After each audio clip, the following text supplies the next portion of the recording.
সামান্য কিছু কারণে যখন স্বামীকে ডিভোর্স দিয়ে বাবার বাড়িতে চলে আসলাম, তখন আমার বাবা বললেন, "খুব ভালো কাজ করেছো মা। এমন স্বামীর সংসার করার কোনো দরকার নেই।" ওই মুহূর্তে আমার ৩ টি সন্তান। ৩ সন্তানকে নিয়েই বাবার বাড়িতে আসলাম। বাবার বাড়িতে আমার ভাই আছে, ভাবি আছে এবং আমার একটা ছোট বোনও আছে।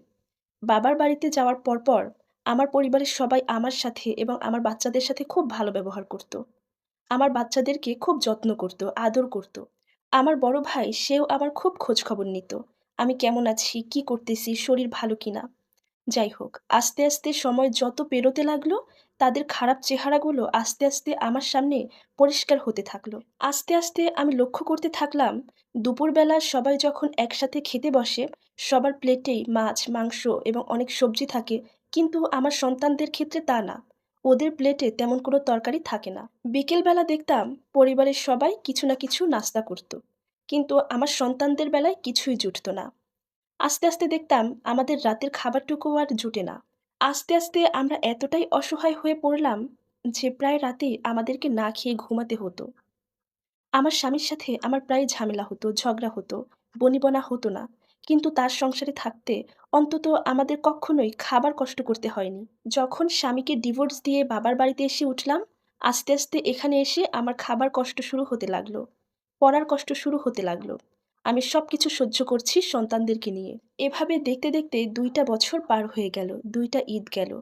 আমি নিজের জন্য ড্রেস কেনা তো দূরে থাক, আমার ৩ টা সন্তানকে একটা কাপড় কিনে দিতে পারিনি। এরপর আমি আস্তে, আস্তে উপলব্ধি করতে পারলাম আমার স্বামীর সংসার করাটাই আমার জন্য ভালো ছিল। আমি চাইলে হয়তো আমার সংসারটা টিকিয়ে রাখতে পারতাম। কত মানুষই তো আছে, কত সমস্যার পরেও নিজের সংসারটাকে টিকিয়ে রাখে, সংসারটাকে ধরে রাখে। তাই আমার প্রিয় বোনদেরকে বলবো, এই ছোটখাটো বিষয় নিয়ে কক্ষনো নিজের স্বামীকে ডিভোর্স দিবেন না। ডিভোর্স কখন করবেন জানেন? যখন দেখবেন আপনি আর থাকতে পারছেন না। আপনার জীবন ঝুঁকিতে আছে। এখানে থাকলে আপনি মারা যাবেন। ঠিক তখন নিজেকে বাঁচানোর জন্য সংসার থেকে বেরিয়ে আসবেন। স্বামীকে ডিভোর্স দিবেন। সামান্য ছোট, ছোট কথা কাটাকাটি, মনোমালিন্য থেকে স্বামীকে কখনোই ছেড়ে আসবেন না। স্বামীর সংসার থেকে বেরিয়ে আসলে আমার মতো আপনারাও বুঝতে পারবেন যে বাবার বাড়ির ভাতের কত দাম। তালাক জিনিসটা বৈধ, কিন্তু মহান আল্লাহর কাছে সবচেয়ে অপছন্দনীয়। অনেক চেষ্টা করেও আমার বাবা আমাকে আর ২য় বিয়ে দিতে পারছে না। কারণ আমার সাথে ৩ টা বাচ্চা। বাচ্চারাও বেশ বড়, বড় হয়ে যাইতেছে। আমি এখন খুব একা, একাকিত্বে ভুগি। আমি জানি না আমার এই ৩ সন্তানকে নিয়ে আমি এখন কোথায় যাব? কিভাবে ওদেরকে মানুষের মতো মানুষ করব? কোথায় আমরা আশ্রয় পাবো? যেকোনো দিন ভাইয়ের সংসার থেকে ভাইয়ের বউ আমাদেরকে বের করে দিবে। কারণ ভাইয়ের পরিবারে, ভাইয়ের সংসারে আমরা ৪ টা মানুষ এখন বোঝা হয়ে গেছি। ওইদিকে আমার ছোট বোনটাও এখন আর আমার সাথে কথা বলে না। কারণ সে ভাবে যদি তার কাছে আমি কিছু চাই, সেইজন্য সে আমার থেকে দূরে, দূরে থাকে। আমার বাচ্চাদের খোঁজ নেয় না।